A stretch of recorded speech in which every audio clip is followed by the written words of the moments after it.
Daniel Close. Now, I can't see him in my aisle. Oh, there he is. He's going to be walking down the aisle as if he's won the World Cup. Right? So we're going to applaud him. Oh, are you ready? Applaud him. Please welcome Daniel Close!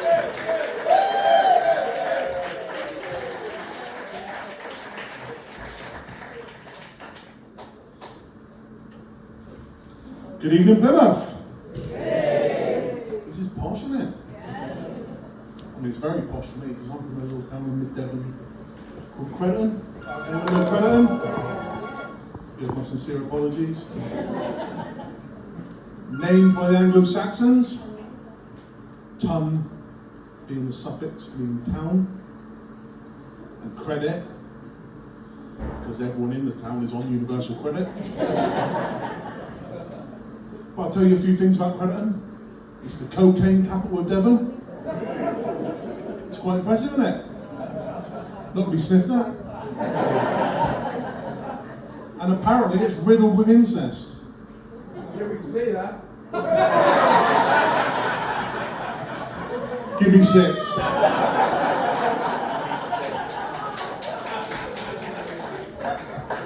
Apparently it's riddled with incest. Or so my dad told me in his speech at my wedding to my sister. I'm a parent, and I'm a parent of neurodivergent children. Anyone else got any neurodivergent children? Any neurodivergent parents in? My people, none of you? Okay, well, the youth is fucked. I think some of you just don't want to get the diagnosis. Anyway, the thing with neurodivergent children is they need very clear boundaries. So I always tell my kids, don't go outside when it's dark.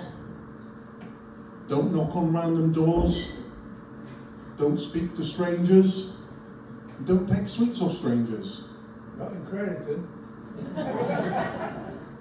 And then on Friday it was Halloween, wasn't it? And I said, fucking forget all that. Right, I do physical comedy as well.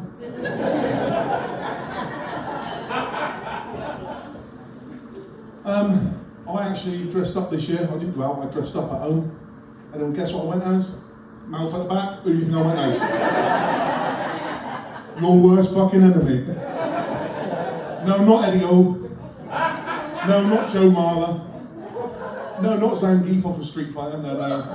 I actually dressed up as the artist formerly known as Prince. Andrew.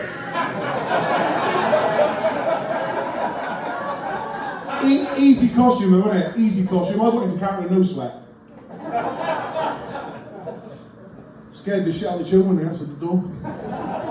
I said to them, trick or treat. If they said trick, I exposed my crown jewels to them.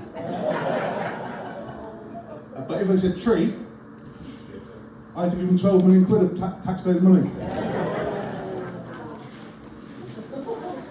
I don't really keep up with these celebrity paedophiles these days. I don't know who is and who isn't. But I thought the royal family should know, shouldn't they? They should have keep tabs on child sex predators and not give them titles. Makes a mockery of the whole tradition, doesn't it? Sarah Jimmy Savile must be turning in his grave. But my next door neighbour's a miserable cunt.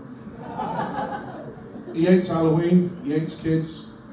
So what I do every year, I carve an extra pumpkin and I put it on his porch roof where he can't see it.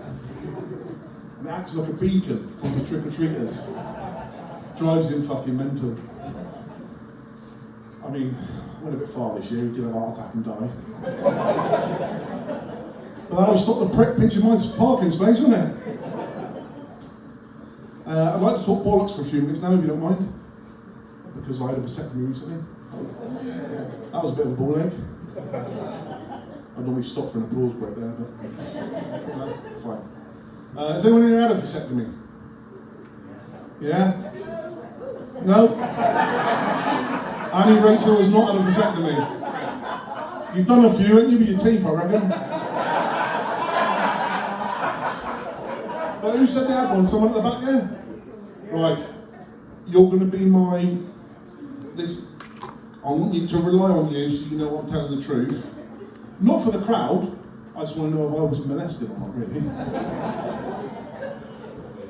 The first thing they do, they tell you you've got to prep for it. And the prep is quite simple, you've got to shave your balls. I'd never done it before, so I was quite nervous. The only thing I could really liken it to was in school, got a blowjob for a girl with braces. But with hindsight, I should have probably done it with a safety razor. But it was a fucking jungle down there. So I used a cutthroat. Yeah, don't worry though, because if it went wrong, it just saved me going in, didn't it? Anyway, I got there, and the first thing the doctor said was, hello Mr. Close, do you mind if this trainee doctor observes? And I wanted to appear healthy, and I didn't want to seem nervous. So I said, yeah, of course, that's fine. And this trainee doctor, pulls up a cup chair and just sits at the end of the bed. So what is it?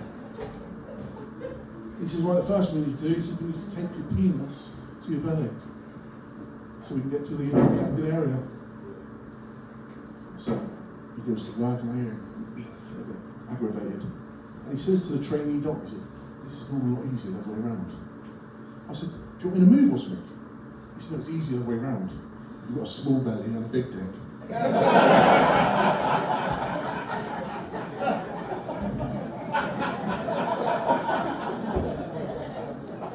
True story.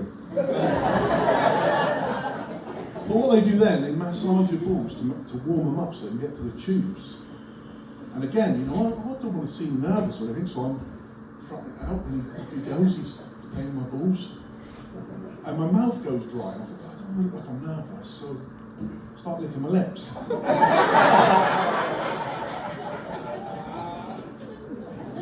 So he's looking at me, licking my lips, playing my balls. I look over at the bloke in the cup chair, and he gives me a little wink and a smile. I look back at the doctor, and then I come.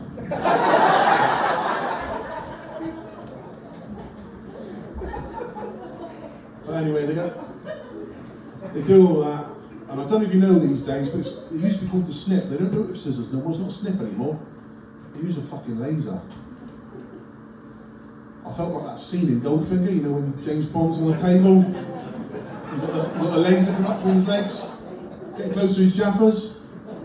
And I thought, well, he was getting tortured. This is a fucking elective procedure. I thought, well, it's not too late. You know, I can change my mind. Why am I doing this anyway? Then I remembered my son beating me on Mario Kart.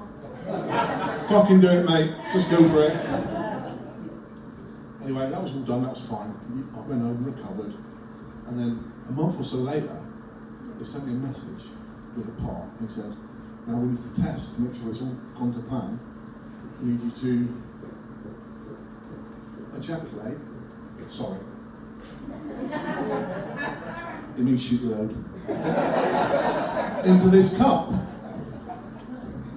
So, listen, I'm not trying to brag, but I'm normally pretty good at wanking myself off. One of the best. Top 3. But there was a lot of pressure, you know? So, you know, I lit some candles, put on a bit of music,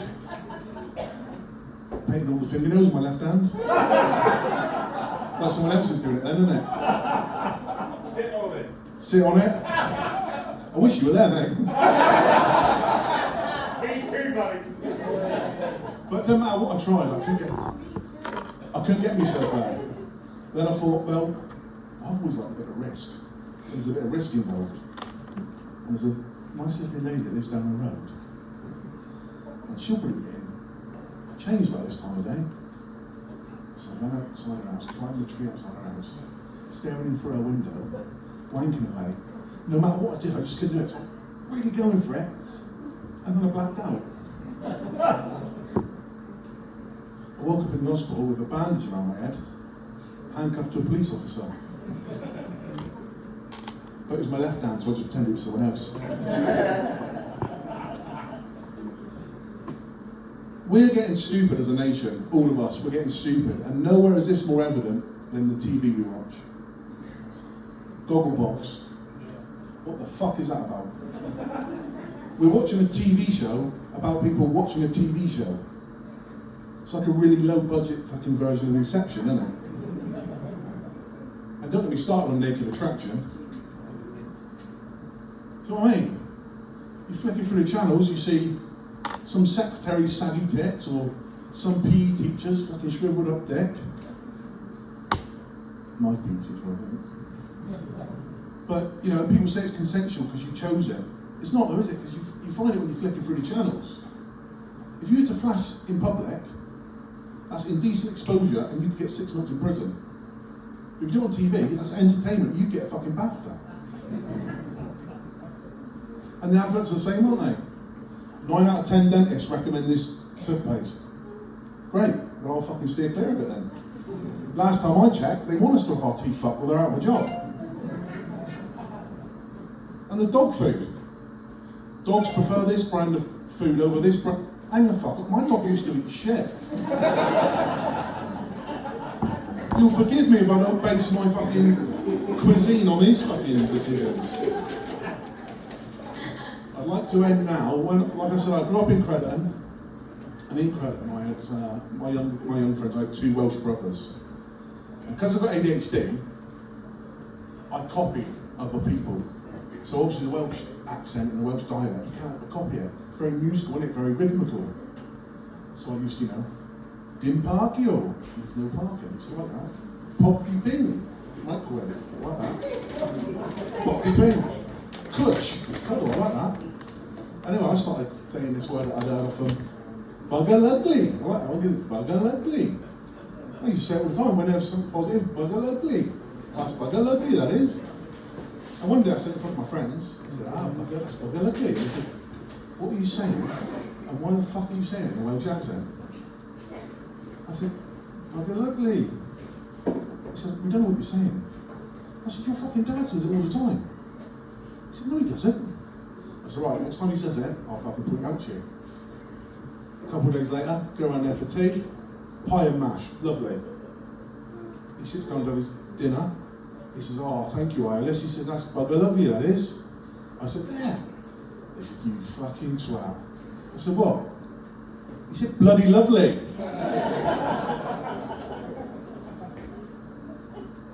I've been amazing, you've been alright. Please give your waitress, say good night.